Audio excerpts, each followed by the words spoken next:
राजकीय महाविद्यालय Suratgarh, class BCom part second, subject business management, paper company अधिनियम।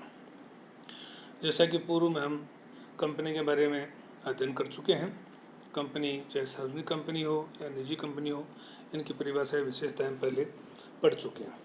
आज का हमारा विषय टॉपिक है कंपनी के प्रकार, अर्थात कंपनियों के कितने प्रकार होते हैं या कंपनियों को कितने आधार पर हम विभाजित कर सकते हैं। पहला आधार है निर्माण की विधि के आधार पर, अर्थात सर्वप्रथम कंपनी का निर्माण कैसे होता है, उसका रजिस्ट्रेशन कैसे होता है। उसमें पहला जो पॉइंट है जिसमें असमामिलित कंपनियां और दूसरा है समामिलित कंपनियां। असमामिलित कंपनियां वे कंपनियां होती हैं जो रजिस्टर नहीं होती हैं, रजिस्टर्ड नहीं हो, असमामिलित होती हैं। दूसरी वे कंपनियां जो समामिलित कंपनियां आती हैं, अर्थात वो रजिस्टर्ड होती हैं, समामिलित कंपनियां होती हैं, किसी भी अधिनियम कानून के तहत उनका रजिस्ट्रेशन होता है, वो कंपनियां समामिलित होती हैं। समामिलित के आधार पर भी कंपनियों को अलग अलग तरह से देखा गया है। पहला है स्थायी अधिकार पत्र द्वारा समामिलित कंपनियां, अर्थात कंपनी अधिनियम 1956 या उससे पूर्व कोई अधिनियम या 1947 से पूर्व जो ब्रिटिश शासन था, उस शासन के अंतर्गत कोई भी अधिनियम जिसके तहत ब्रिटिश शासन द्वारा एक शाही आज्ञा द्वारा कंपनी की स्थापना की जाती थी, तो 1947 से पूर्व जो भी कंपनी स्थापित हुई है, रजिस्टर्ड हुई है, समामिलित हुई है, वो शाही अधिकार पत्र के द्वारा समामिलित कंपनी मानी गई है। दूसरा इसमें वैधानिक कंपनियां बताया गया। वैधानिक कंपनियों को हम यूँ कहें कि एक विधान के अंतर्गत निर्मित कंपनियां, विधान अर्थात केंद्र सरकार या राज्यों की सरकार है, एक विधान पारित करके कंपनी की स्थापना करती हैं। केंद्र सरकार संसद में कोई विशेष अधिनियम या विधान पारित करके सार्वजनिक कंपनी की स्थापना कर सकती है। राज्य सरकारें राज्य की विधानसभा में एक विधान पारित करके कंपनी की स्थापना कर सकती है। ऐसी कंपनियां विधान द्वारा निर्मित कंपनियां कहलाती हैं, जो वैधानिक कंपनियां भी कही जाती हैं। कंपनी अधिनियम के अधीन कंपनियां, अर्थात जो वर्तमान में जो चलन में है, कंपनी अधिनियम 2013 के अंतर्गत या इससे पूर्व के किसी भी अधिनियम या संशोधन या 1956 अधिनियम है, इनके अंतर्गत जो कंपनियां रजिस्टर्ड हैं वे कंपनियां कंपनी अधिनियम के अंतर्गत रजिस्टर्ड समामिलित कंपनियां कहलाती हैं। दूसरा इसमें आधार है दायित्व के आधार पर। दायित्व के आधार पर कंपनियों को दो प्रकार से बांटा गया है, सीमित दायित्व वाली कंपनियां और असीमित दायित्व वाली कंपनियां। सीमित दायित्व में कंपनियों का दायित्व सीमित होता है, जिसको दो प्रकार से कहा गया है, अंशों द्वारा सीमित कंपनियां और गारंटी द्वारा सीमित कंपनियां।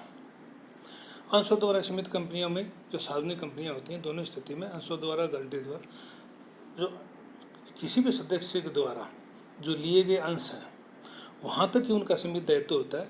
यदि किसी कंपनी का समापन होता है, विघटन होता है, ऐसी स्थिति में कंपनी के ऊपर आर्थिक घाटा दायित्व है वो बहुत ज़्यादा है, तो सदस्य उस घाटे को, उस आर्थिक नुकसान को पूरा करने के लिए अपने द्वारा लिए गए अंशों तक ही उत्तरदायी हैं, इसके ऊपर नहीं होती हैं। ऐसी कंपनियां सीमित अंशों द्वारा कंपनियां कहलाती हैं।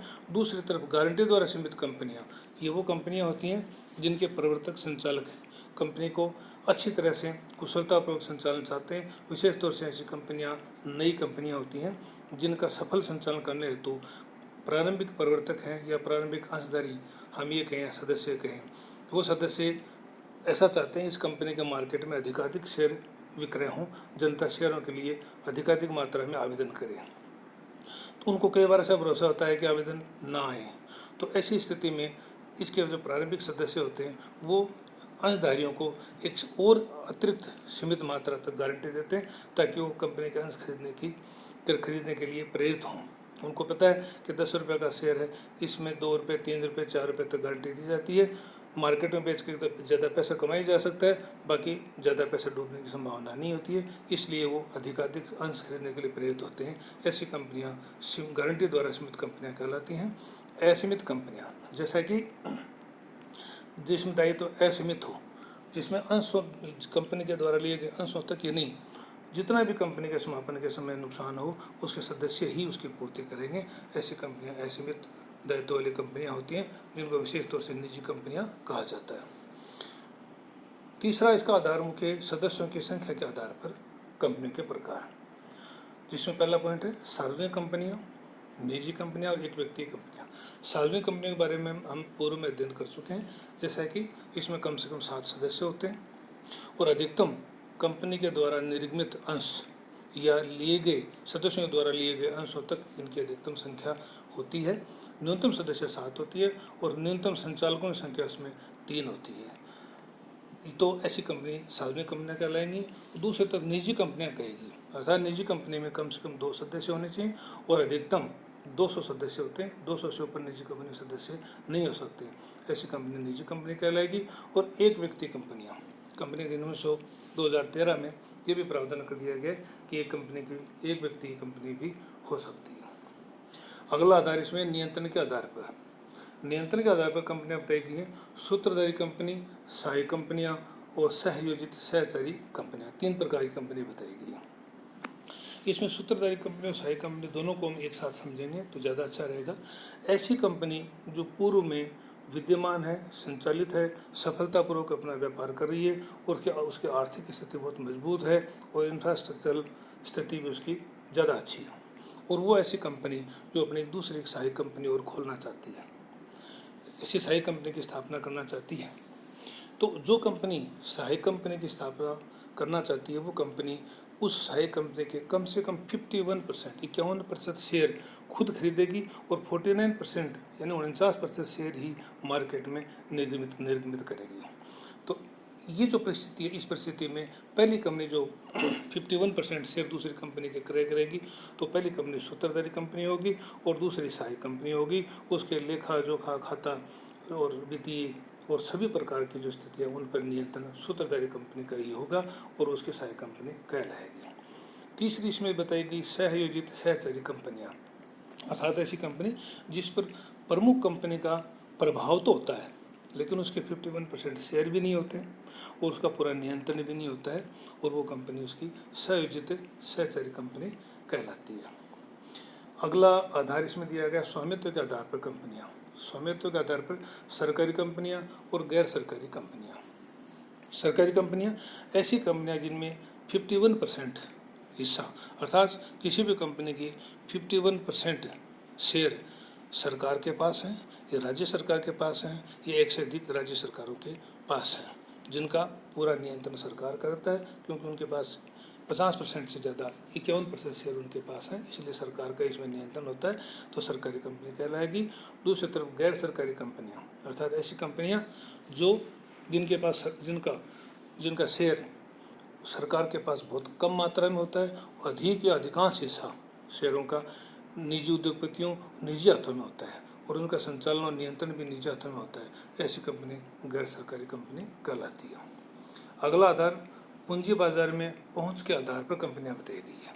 पूंजी बाजार में पहुंच के आधार पर 2 कंपनियां बताएगी, सूचीबद्ध कंपनियां और असूचीबद्ध कंपनियां। जैसा कि हम शेयर मार्केट का भी नाम सुनते रहते हैं, स्टॉक एक्सचेंज का भी नाम सुनते रहते हैं, तो इसमें जो कंपनियां सार्वजनिक कंपनियां जनता में शेयर मार्केट में जनता में शेयर निर्गमित कर रखे हैं, शेयर के द्वारा पूंजी इकट्ठी कर रखी है और उससे व्यापार करते हैं, तो जो कि सदस्य भी अपना एक सुरक्षित महसूस होना चाहेंगे, तो इन सदस्यों को सुरक्षित रखने के लिए स्टॉक एक्सचेंज में, स्कंद विनिमय केंद्र में, स्टॉक एक्सचेंज में ऐसी जो कंपनी है वो अपने शेयरों को सूचीबद्ध करा लेती हैं, जिससे वो सदस्य अपने शेयरों को स्टॉक एक्सचेंज के माध्यम से खरीद भी सकते हैं, आगे उस शेयर उनको बेच भी सकते हैं।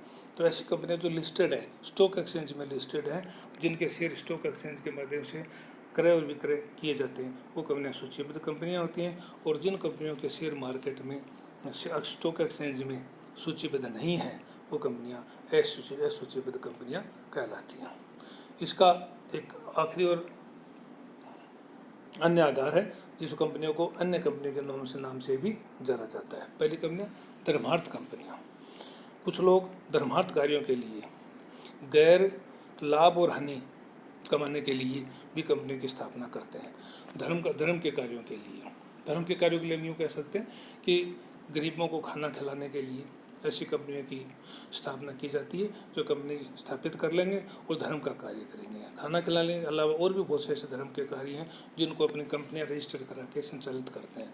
इसी को गैर लाभ की कंपनियां भी कह सकते हैं। गैर लाभ की कंपनियों में जैसे कोई अपने सोसाइटी के द्वारा, समाज के द्वारा कंपनी की स्थापना करके और समाज के लिए धर्मशाला वगैरह बना दी जाती है, और उस धर्मशाला का स्थायी और अस्थायी खर्चा निकालने के लिए, मासिक आधार पर या वार्षिक आधार पर खर्चा निकालने के लिए, वो उस धर्मशाला को संचालित करने के लिए कमरों का और खाने का जो भी लागत किराया, कोई व्यक्ति अगर कमरों में ठहरना चाहता है तो उनका खर्चा, उनसे जो मिनिमम होता है, जो खर्चा है वही लिया जाता है, इसमें लाभ नहीं कमाया जाता है।